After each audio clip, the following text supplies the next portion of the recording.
everybody, welcome to Year 1 Phonics.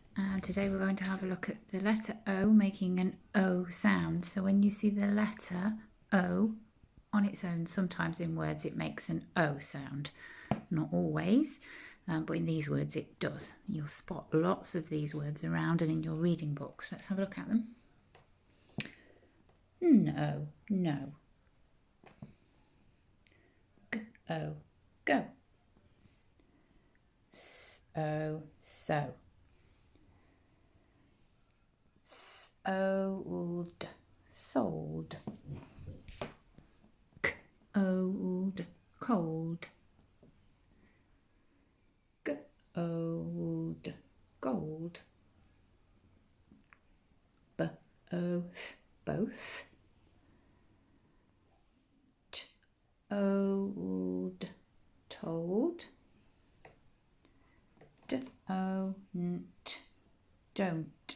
You spot the apostrophe there, which means there's a letter missing because don't is short for do not.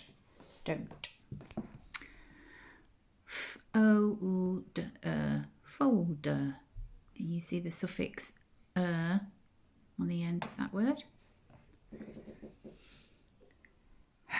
Holding, holding. Again, another suffix, the ing, the ing suffix on that one.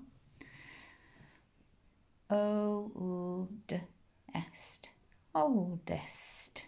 And that's got the est suffix on that word, which usually makes an ist sound.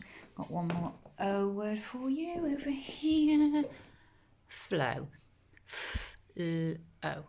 Flow. Right, so that's all the words for today. If you'd like a sentence, you can have a go at writing. I told you to hold the gold book. I told you to hold the gold book. And have a look on our home learning page for other games and activities that have got the O sound in them. So, bye for now.